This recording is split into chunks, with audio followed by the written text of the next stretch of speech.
Hey guys, Sean here at the Gardener Center. So I've talked about quite a few different plants over the past, I think 3 years now we've been doing our video series.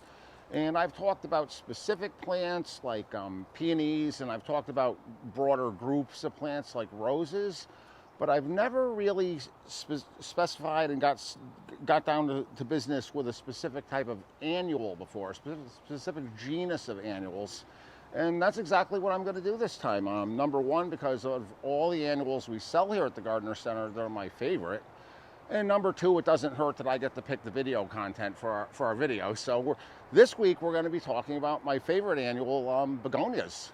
Begonias are a big genus of plants. They have over 2,000 species of begonias represented globally on 4 continents. The only continents we don't see begonias occurring in nature are Europe, Australia, and not surprisingly Antarctica. But everywhere else there's a species of begonias, and they typically grow in subtropical or tropical environments, and many of them are coveted and prized as houseplants.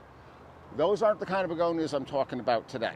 Today I'm going to be talking about begonias that we use as annuals in cold winter climates like here in Connecticut. And I have some of my absolute favorites assembled here on the table. And I really want to talk about why I like begonias so much, because I'll be the first to admit there are definitely annuals that are a lot showier than these guys are. But here's the part that may get interesting for a lot of you. One of the main reasons I like these is because of their ease of care compared to a lot of other annuals that you may try to grow. So that's the main thing I want to get into today.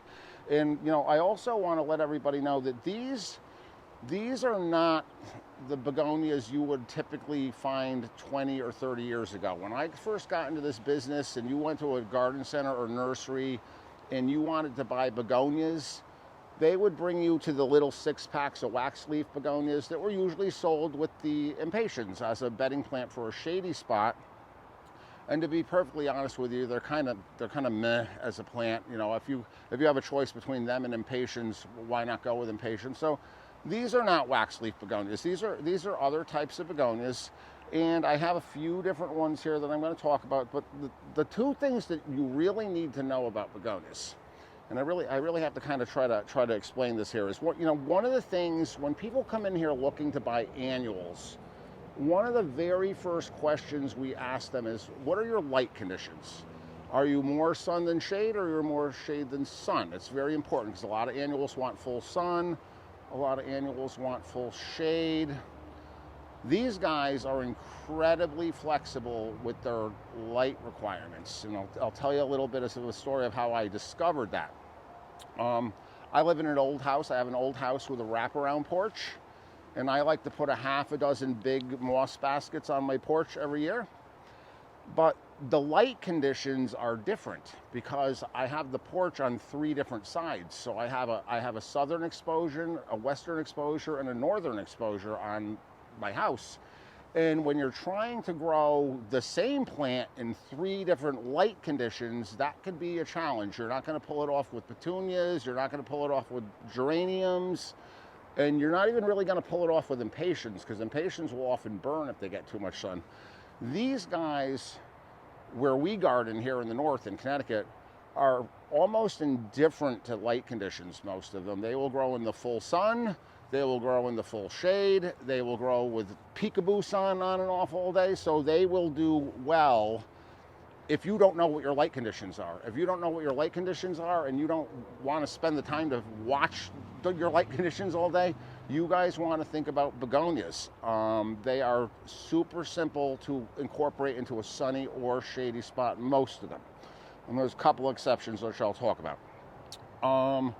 But they are also, and again, pay attention, because if you guys aren't always so great with your watering, a lot of annuals, especially once we get into the heat of the summer, need to be watered every single day. The begonias don't. Most of the begonias have these big fleshy leaves, and they actually like to dry out quite a bit between watering. So you can easily rot your begonias if you water them the same way you would petunias or lantana, that sort of thing. So they like to be a little drier. So if you're forgetful or if you don't want to water every single day, begonias are also a great choice for that reason. They're not going to go a week without water. They're not a cactus, but they will recover nicely if you skip a day in the heat. They're fine. They like to dry out between waterings. The other thing that is really amazing about them is I've probably grown every single kind of annual at my house, and begonias are the only one that I've never had to spray ever for either insects or diseases. They don't have any problems whatsoever. So that's often an issue. If you grow petunias or geraniums, you'll get the budworms, the little caterpillars that come and eat the flowers. I've never had an insect or disease problem on these guys. The other thing that's nice about them, a lot as far as, again, the ease of care and low maintenance, begonias don't need to be deadheaded. The begonia flowers just fall off and blow away. If I had to nitpick and find one complaint about the begonias, that would probably be it, because they can be a little messy, because the flowers do drop off and fall on the floor, especially if you get into these, these big non-stop begonias over here with the big flowers. These things just fall into slimy balls on the floor. So you do have to tidy up after them now and then to keep the porch or the patio clean. But they're so easy, and they're almost foolproof. I can't say that enough about these landscape begonias as a group. But I do want to talk about a couple specific ones here on the table. I just had this one. This one, people often refer to this as a non-stop begonia. They've been calling it that for 100 years. I'm not sure why. They all non-stop flower, but this is a non-stop begonia. These guys, this would be, of everything I have here, this is the one that you definitely want to keep in more shade than sun. I have a pretty pink one here. There's a yellow one over here as well.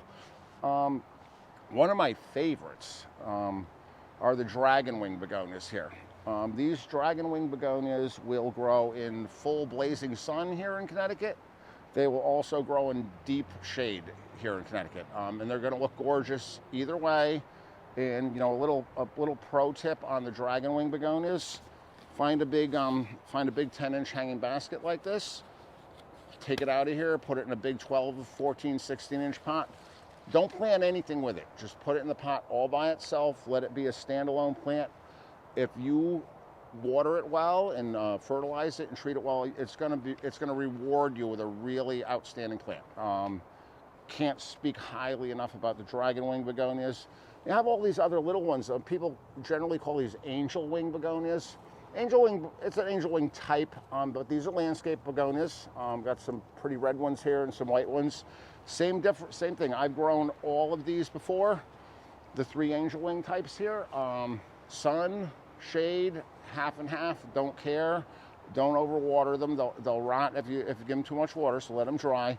But you have a nice color range here too. You have oranges, you have pinks, you have whites, you have kind of reds over here. So the angel wing types are awesome in hanging baskets and in mixed containers as well. And then over here, I talked about the wax leaf begonias at the very beginning. This one's similar to a wax leaf begonia, as is this one here. Kind of like a wax leaf begonia on steroids. This one's got a bit of the wax leaf begonia mixed with the dragon wing over here. It's kind of a combination of the two, and these are outstanding too. These don't get nearly as large as the dragon wings do, but they're really robust plants, and these work really well in hanging baskets. I've used them there before. They're also great in the landscape in beds and borders. So guys, if you don't know your light conditions, if you're not great with watering, if you don't feel like spraying for bugs or disease or deadheading, please give begonias a try. We don't sell nearly as many as we should, and I'd love to sell a bunch more. Give them a try. And guys, as always, thanks for watching, and I'll see you next time.